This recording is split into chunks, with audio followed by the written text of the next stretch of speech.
Olá, seja muito bem-vinda a mais um SOS Convida, o seu programa semanal que leva até você e a sua família as dicas e orientações a respeito da saúde e do bem-estar.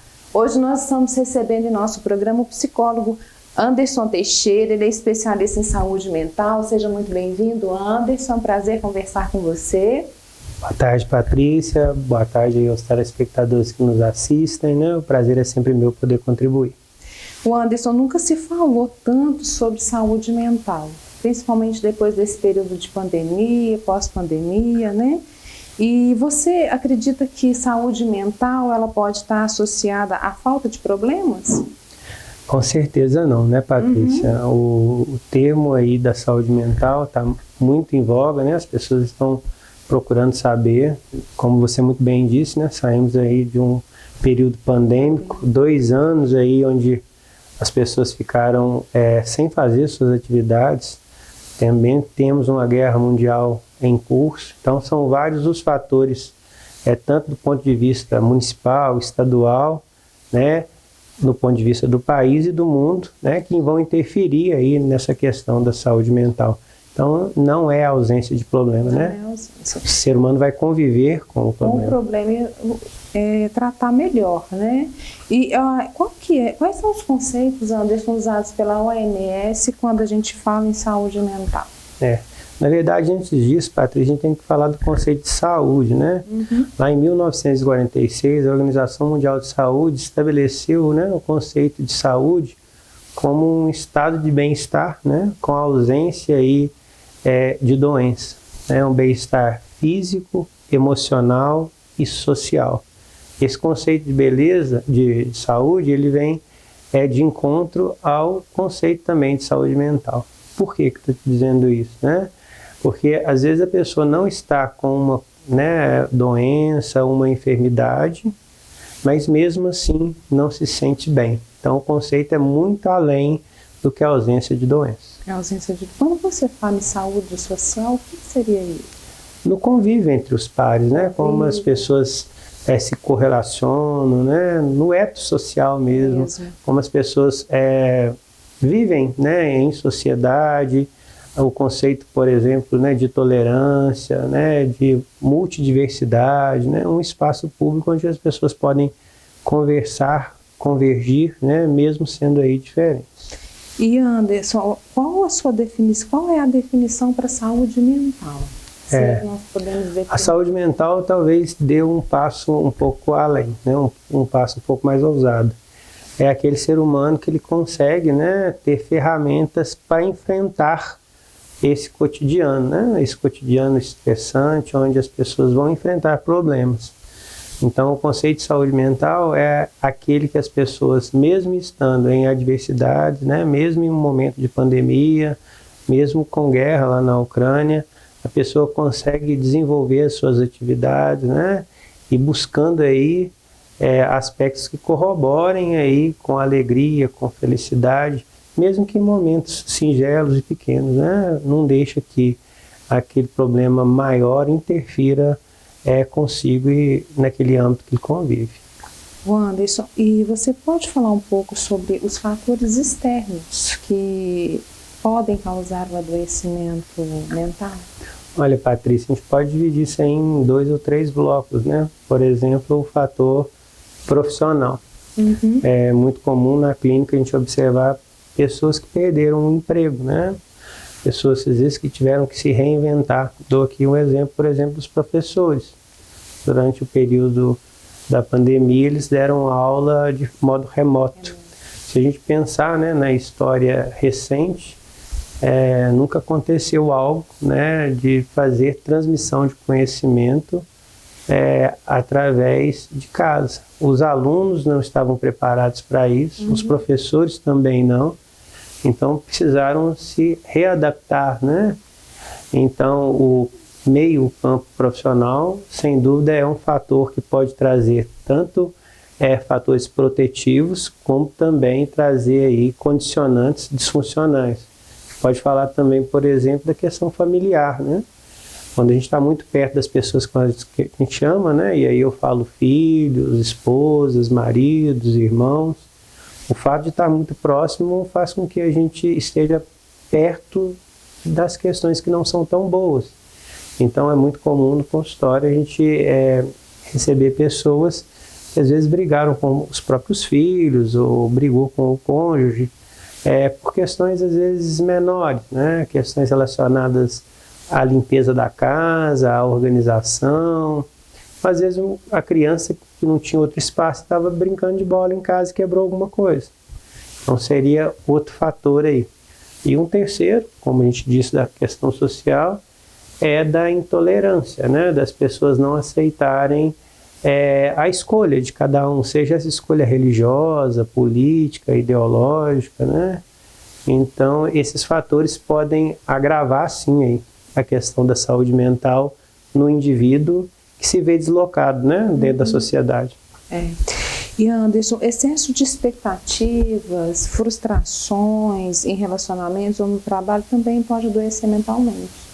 Certamente, Patrícia. Quando a gente entra em qualquer projeto, né, seja um projeto pessoal ou um projeto coletivo, naquele instante a gente começa a projetar o que a gente gostaria que acontecesse, né? Então a gente projeta, por exemplo, que entrando por uma empresa, e o caminho natural é que ao passar do tempo você seja promovido. E é muito comum, às vezes, a pessoa trabalhar 10, 20, 30 anos numa empresa e não ser promovido. Isso causa frustração, né? A expectativa, eu vou trabalhar durante o ano, mas em dezembro eu vou conseguir fazer uma viagem, e às vezes quando chega naquele momento da viagem, por uma questão financeira ou de alguma intercorrência, você pode não fazer, né? Essa semana eu tive no consultório uma experiência de uma garota que queria muito ver o show do Coldplay, né, no Rio de Janeiro, uma banda bem conhecida, e aí o vocalista da banda adoeceu, pegou uma doença respiratória e cancelou o show. E ela estava com a expectativa de ir ao Rio para ver, né, o show do Coldplay. Isso com certeza causou a essa paciente frustração, porque era algo que ela estava sonhando, almejando e se frustrou. Causou tristeza, certamente, né? Então são vários os fatores que vão interferir e eu costumo dizer na clínica que quanto mais expectativa você cria, mais difícil fica, né? Então no caso de um regime, por exemplo, comece falando que você vai perder 2 quilos, 1 quilo, né? Porque é muito provável que você consiga. Se você falar que vai entrar no regime e vai perder 40 quilos, a probabilidade de dar errado é bem maior. E aí acaba que você, não conseguindo atingir o objetivo, você acaba largando, né, e desanimando daquela meta que é uma meta inexequível. Aí o interessante é que você faça um planejamento curto, médio e longo prazo, porque aí a gente evita algumas frustrações, né, Anderson? E aí você consegue acompanhar, né, acompanhar para e passo, né, se você está conseguindo atingir o objetivo, qual parte que depende de você, qual né? que você precisa dar uma ajustadinha aqui ou ali. Quais fatores são externos, né? Porque às vezes o cantor que você gosta, ele pode adoecer e morrer, né? Ele é um ser humano. Pode Isso não acontecer depende. várias coisas. O avião, por exemplo, sei lá, que ele for vir, pode ter dado algum problema, ele não teve como embarcar. Enfim, na vida acontece várias, como você disse, várias intercorrências ali. Não dá pra gente controlar tudo, né? E gostaria de te perguntar como nós podemos fazer para lidar com isso, com esses fatores externos, com as nossas expectativas, com as nossas frustrações, para que nós não venhamos aí a adoecer mentalmente. Olha, Patrícia, o principal caminho, e talvez o único, é autoconhecimento, né? A gente não tem como mudar o mundo, nem a sociedade, mas a gente tem como mudar a gente mesmo. Então a orientação é que a pessoa busque ajuda, né, autoconhecimento, uma orientação profissional, para que ela possa, diante desse fato, né, identificar quais são as questões que para ela é inegociável, né? Te dou um exemplo prático da clínica também, daquele casal que logo no início do relacionamento, um pensa em ser pai e a outra parte não pensa em ser mãe. Se isso é inegociável, né? Se nenhum dos dois vão abrir mão, isso já dá por si só uma rota de colisão. Então eu sugiro que as pessoas conversem mais, dialoguem mais, né? Olha, eu quero um relacionamento, eu quero constituir família. Olha, eu quero um relacionamento para passear, divertir, mas não penso em constituir família. E aí a decisão é individual, né? Não cabe ao terapeuta fazer juízo de valor, cabe à pessoa identificar se ela vai querer, né? Isso a médio e longo prazo. Então é importante que as pessoas se conheçam, né? Entendam, olha, para mim é muito importante fazer viagens. Então vou me relacionar com pessoas e amigos que gostam daquilo. Eu gosto muito de atividade física, então eu vou buscar convívio com pessoas que gostam de atividade física. Isso vai fazer com que haja o pertencimento e traga prazer, para que não aconteça briga em cima de briga, né? E a gente vai contra aquele ditado que os opostos se atraem. Eu não sei se esse ditado é tão bacana. Eu penso que o ser humano ele é curioso.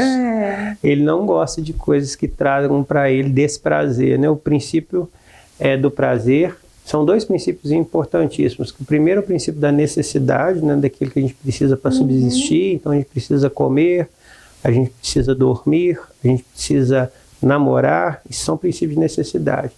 E o princípio do prazer é aquele que encontrar questões que corroborem com isso. Então, se eu vou me relacionar com alguém vegano ou alguém que está fazendo uma dieta muito radical, muito provavelmente quando sair para jantar não vai ser legal. Não vai. Porque você pede uma picanha muito gordurosa e a outra comendo só alface. Como que faz? Entender o outro, né? Respeitar o outro, né? A partir do momento que você se conhece, você não vai se importar, né? E vai entender um pouco melhor o outro, né? Ou então arruma um parceiro para comer uma picanha com você. Sugiro que faça. Aqui, Anderson, agora ser saudável mentalmente é estar feliz o tempo todo? Talvez essa seja a maior utopia, né? Propalada aí na internet e que causa tanto sofrimento, sabe, Patrícia? Frustração nas pessoas. Né? Sem nenhum medo de errar, né? E eu já tenho aí uma bagagem clínica razoável. É impossível ser feliz o tempo todo, né? Só que em tempos de redes sociais as pessoas só postam a parte boa, né? A pessoa posta quando ela está viajando para a praia, ou quando ela está num vestido muito bonito, quando ela está num restaurante bacana, ou tomando um bom vinho.